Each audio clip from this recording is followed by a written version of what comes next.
History is written by the winners. That statement is both true and false, because even the losers write history. Don't have to win a match all the time to make history. Ricochet is not special. We're all special in our own way, dumbass. Is deeper than Mariana Trench. Well, that's a dumb statement. Watch out for the Megalodon down there. Roderick Strong's championship teaser with his zipper as though this is a strip club. Getting a little uncomfortable here. So what you're saying is Kyle O'Reilly and Roderick Strong make the Undisputed Era themselves? Usually the ring announcer says they are representing the stable, considering we still got Bobby Fish and Adam Cole. Baby. Shit! Not again! Strength 7? I thought his name was Trent 7, not Strent. Also, Mustache Mountain, a team where if you lose your mustache, you are kicked out, and likely replaced by someone with a better looking mustache. I'm honestly surprised Zeb Coulter ain't joining them as their manager. And when they shocked the system. Wah, wah. Cold Cock 7. Cole caught 7? That's clearly not Adam Cole, that's Roderick Strong. How the fuck do you mix those two up in any way? Kyle attempted to rip Trent's trunks off. Alright, I admit, that's amazing strength from Tyler Bate. That kid's definitely got a bright future in wrestling. Come on, Roderick, monologuing is a villain's greatest weakness. You could also try a pinfall attempt. Pinning Tyler from up there? Not likely. Partner can't get there. Whoa! I'm sorry, but the way that sequence looked made it seem like Kyle was bored and wanted to throw himself out of the ring. All Tyler did was give him a little tap. Oh, wow. Once again, I'm sorry, but Kyle is really overselling this. I mean, all Trent did was give him a little slap, which is somehow enough to send Kyle sailing backward as though he got hit by a fucking truck. For the top prize in the tag team division. Because there's literally no other prize in the tag team division on NXT right now. The referee just lets this happen with Tyler and Kyle, who are not supposed to be in the ring at this moment. Tyler Bate. Okay, I got nothing. Get out now. Yep. The talk. No offense, but Trent is a damn idiot right there. The fact that Trent would even think about throwing in the towel was a sin, because Tyler did that same thing before, and he's solely responsible for the Undisputed Era winning back the tag team titles. Have a free towel, folks! The annoying ass-kissing commentary of Percy Watson. Stop cheerleading, asshole! You know what? Fuck it. I try my best, but I can't do this anymore. This shtick of ignoring the awesomeness of the matches has gone far enough, especially after seeing a great tag team match like that. Removing 5 sins as a congrats to all 4 of these guys for their great work. Post-match assault. Their intentions clear. Holy shit! Previously on NXT. Also, I'd honestly laugh if the whole reason Aleister Black was found unconscious outside the arena was because he had one too many drinks. I didn't know Velveteen Dream was residing in hell. Did you see The Undertaker down there? Judging by the back of Velveteen's pants, he clearly wants to get ruined and destroyed on the main roster. That's sad. No one cares what's trending. We're at NXT Brooklyn Part 4 for God's sake. To be as annoying as autocorrect. Nice comparison. I hate autocorrect as much as I hate pancakes and Par 4 Marshmallow Kings.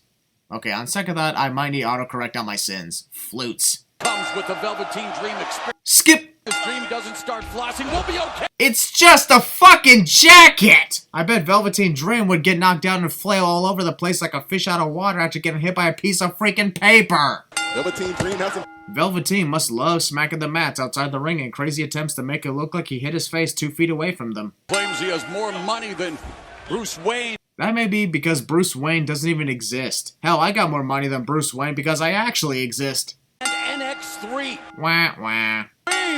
Into that stride. Velveteen is addicted to his own dreams the way he landed.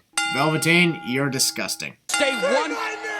Somewhat copyright infringement, I guess. Considering Velveteen had an obsession of demanding that wrestlers say his name too. EC3's face never made contact with the stairs. He actually landed on the top of his head, and the last I checked, your face is not located on the top of your head.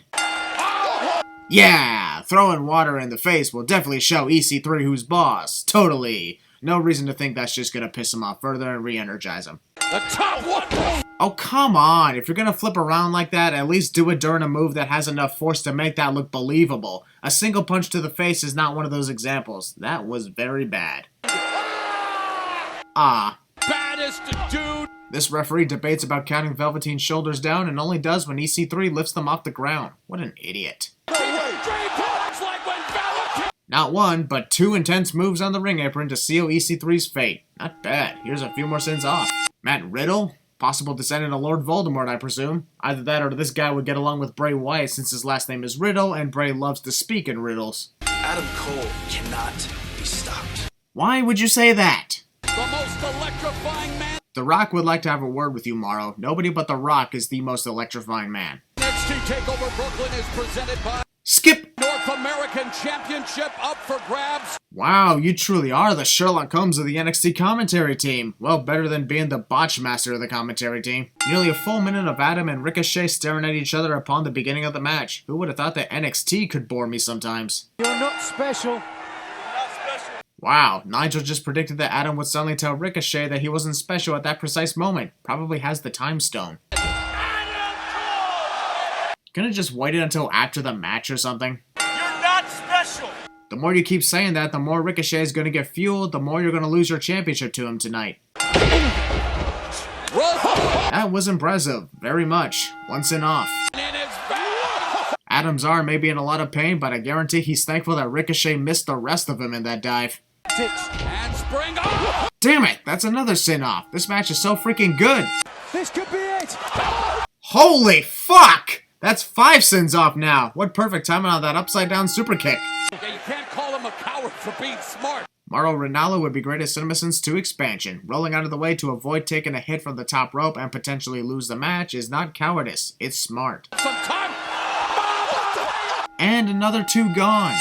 Oh, hi, Mark. Mae Young Classic Finale Part 2, I guess. And what a coincidence that the ending to this match is the same ending to that tournament's finale. They really had us fooled into thinking the rematch would end differently. You don't have what it takes. Despite the fact that Kairi Sane had previously defeated Shayna Baszler when the circumstances were high. If anything, it's Shayna who doesn't have what it takes, considering the only time she defeated Kairi, it was just a regular one-on-one match with nothing at stake. And guess who always wins when there is something at stake? Kairi Sane! No offense to the ring announcer, but she doesn't sound as enthusiastic about her job as the other ring announcers do. You've showed us that trend already, we get it. The trouble, but he's certainly... Wait, hold on, stop. Nigel just said, but he certainly, before continuing, thus being gender confused in this match. No one in this ring are males, not even the referee. Come on, man. Shayna and Kairi are really making me cringe, but in a good way. Because holy shit, that looks extremely painful, and these two are working well at it. Oh, look at the base. Shayna, what are you supposed to be doing? Pretending to be a robot doing the Hitler strut? The fuck? Discount Titanic. Will you shut the fuck up and stop cheerleading, Percy? It's so fucking annoying. Do your job the right way. I'm sorry, but Shayna's shoulder was up the whole time. You could even see Kairi pulling her shoulder up too. So as cool as it was to see Kairi Sane win the NXT Women's Championship, it's still a screwjob victory. NXT loud theme? I don't get it. What's the difference between a loud theme and a regular theme? Can't be the volume because it sounds exactly the same as a regular sounding theme. My dream is to be the NXT champion. Oh great, it's one of those stories again. It'd be moving and emotional had I not seen this in almost every wrestler story ever. Also, we have seen the same thing in so many match promos involving Johnny Gargano. If he keeps repeating that his lifelong dream was to be NXT champion, I'm surprised there's not a shirt that says that very same quote for sale. Cheap jump scare. That's why you won.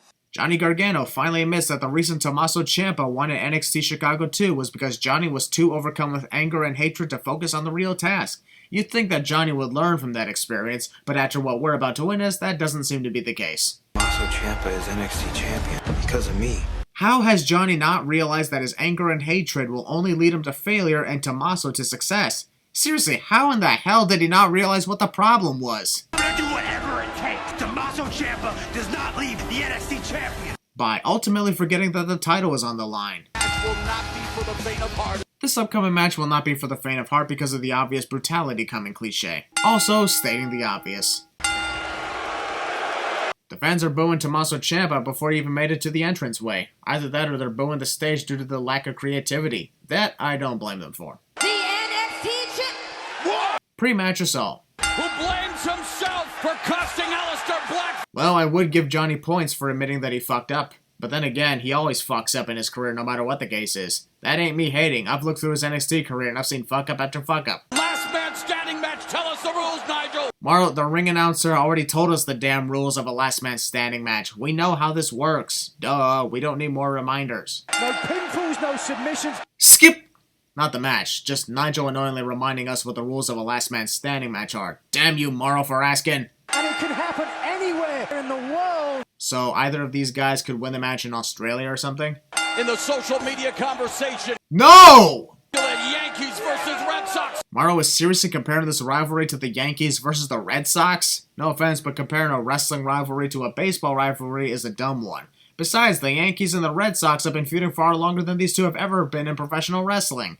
Tommaso trying to rip Johnny's trunks off. First Kyle O'Reilly, then Velveteen Dream, and now this? Man, what's everybody's obsession with ripping trunks off? Taking advantage of the rules How can Johnny be taking advantage of the rules when there are no rules? in his rebel heart. Haha, I get it. It's because Johnny Gargano's anime-like theme song is called Rebel Heart. This is about Johnny Gargano. And it's just as much about Tommaso Ciampa as well. Can never leave him out of the picture, you know.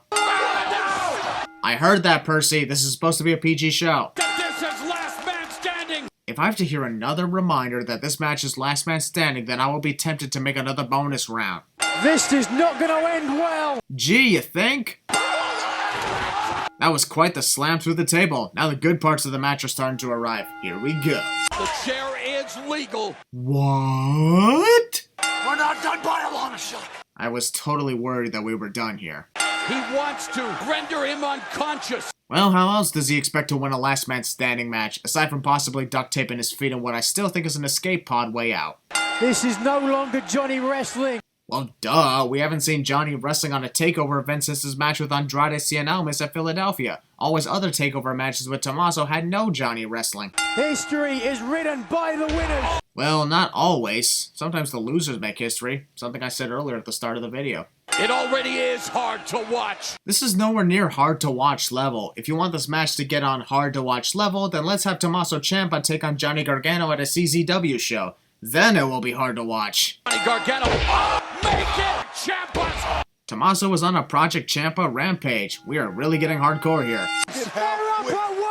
As exciting as it is to see these two wrestlers continue, I'm not buying them getting up at a 1 count after all the damage they have both taken in the first 15 minutes of this match. I'm sorry, it's just not believable. Between Gargano and Ciampa. Since when did Tommaso change his name to Ciampa? That's a little weird. So Ciampa is the NXT champion? This is for the NXT Championship. We know. Well, Johnny ends up forgetting about that, but we haven't. Winner of NXT Brooklyn IV to bring you NXT Chicago 2. Now that I mention it, we've had many TakeOver sequels. The cameraman tripped. Shut the fuck up, Percy! You're ruining everything with your stupid cheerleading, asshole! You expect anything less? Well, that's what happens when you're focused too much on killing your opponent than you are on winning the NXT Championship. You accidentally destroy everyone else. Fuck, this match is awesome. Literal play on burying your opponent. Morrow's weird dance moves in the background. His commentary is awesome, but the dance moves are unnecessary if you ask me. Gargano's got a handful of Irony. A super kick to the ropes was enough to put Tommaso through the table, apparently. Meh, it's fine. I've seen worse. And better. Where are they going? To the stage area? Duh. Now it's Gargano! Johnny doesn't even give a shit about the safety of the fans. For all we know, Johnny could have impaled someone to death with that crutch. Watch what you're doing, asshole. Begging for mercy. Sorry, it's too late for that now. Johnny Gargano would be great at Cinema Sins 2 expansion. Also, heel wrestler who tortured his former friend for the better part of a year apologizes only when he is cornered and has nowhere to go cliche. Wow, that was a long one. Tommaso grabbing Johnny right in his Garganos. Got your beard! Wow, this was Johnny's moment to win the NXT Championship. You know, his lifelong dream. And he completely forgets about his lifelong dream, which ultimately leads to his own demise. This is why I can't take his story seriously, because everything he does leads to his own demise, which is pretty funny actually. The other thing Johnny did was handcuff Tommaso in the one place where he can easily slide off and be on his feet in a second. You seriously couldn't have found somewhere in the middle of that case to handcuff him? Also, this is forever going to haunt Johnny Gargano. The humiliation of losing to his former best friend while said former best friend was handcuffed. Twice. And all because Johnny couldn't focus on the real task at hand, which was the NXT Championship. Do I feel bad? Yes, I feel bad. But at the same time, I don't think I've ever heard someone losing to the same handcuffed opponent 2 times in a row. That's humiliating. How did Tommaso get out of those handcuffs so fast? Who had the key?